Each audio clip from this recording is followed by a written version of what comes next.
It all started like a nightmare. A woman, covered from head to toe in black. Her face was hidden behind a mask, her hands trembling as she held a knife. She stood over me while I lay helplessly, unable to move, unable to scream. Then she raised the knife and came for me. I woke up screaming.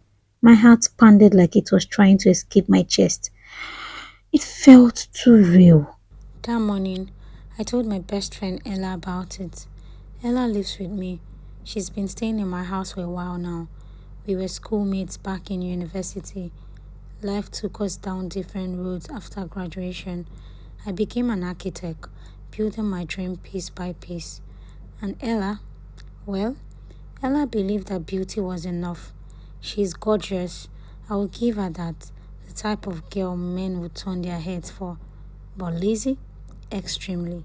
Her philosophy is simple. A man should provide everything. She always says, why should I stress myself when I can just find someone who will take care of me? I used to laugh whenever she said that, but sometimes I pitied her. Maybe that's why I let her move in with me. So that morning, while we were having breakfast, I told her about the nightmare I had, but she didn't take me serious, or rather, she brushed it off by saying, you're too kind, you're too sweet, you're too good for someone to want to kill you. Anyways, I also brushed it off because I don't want to think much about it. But something about that dream felt like a warning. You see, I have learned to listen to signs. I have been through a lot. Losing my leg after that accident was the hardest thing that ever happened to me. But it also made me stronger. My clutches don't define me. They remind me that I am still standing. I'm an amputee, yes, but I'm also an architect. I design beautiful things, buildings, homes, dreams. I'm so proud of myself. Every morning, I wake up, get dressed, and go to work. Meanwhile, Ella stays at home, eating, sleeping, making selfie videos, and watching movies all day. I pay the bills, I buy the groceries, I handle everything. But I didn't mind. She was a friend that turned sister.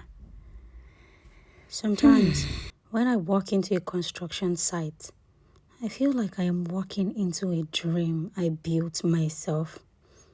People used to tell me I couldn't do this, that architecture was too demanding, too physical, too hard for someone like me. But every blueprint I draw, every wall that rises, is proof that I can. I may walk on one leg, but I stand taller than I ever did before. My clients don't see my clutches anymore. They see results. They see confidence. They see Diana, the architect who never gave up.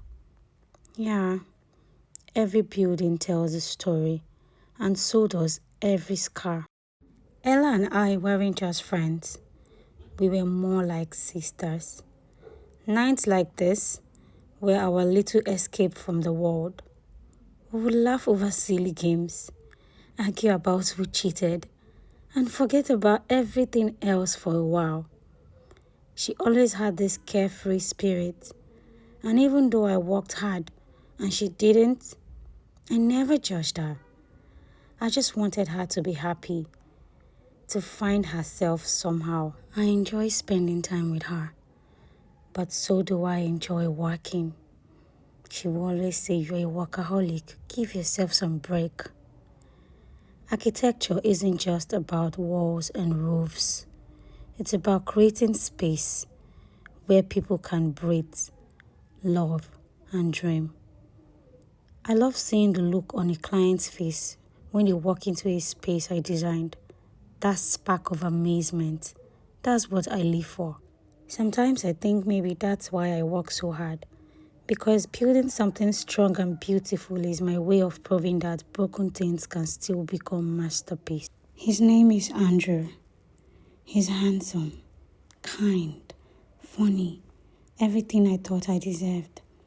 We met at a project site, and from the very first day, he made me feel seen, not as the girl with one leg, but as a woman, beautiful, smart, and capable.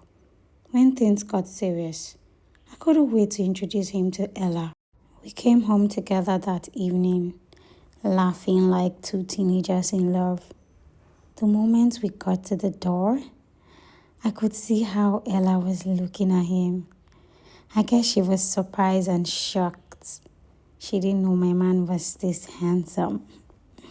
So I introduced Andrew to Ella. Ella, meets the man that has been stealing me away from you in this house.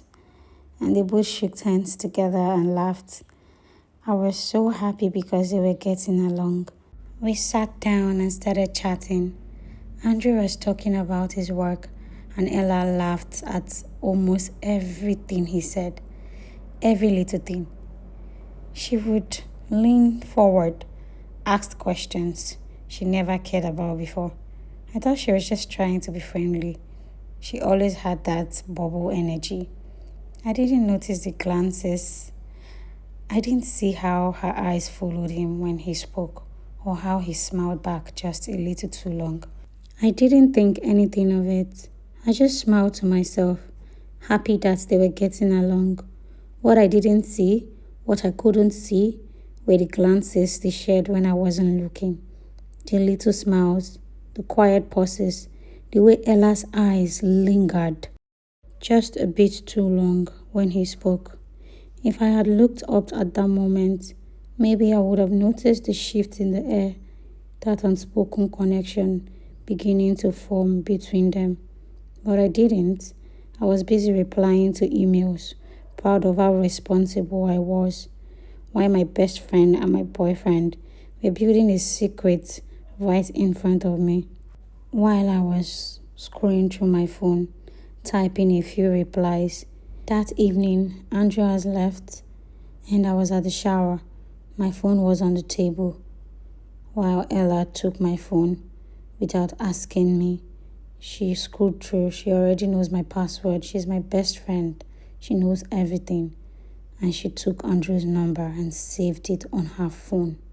That same evening, I was focused on my work, sketching out designs on my drawing tab, adjusting lines, measuring angles, lost in the world I love most. Ella was sitting right beside me on the couch, glued to her phone.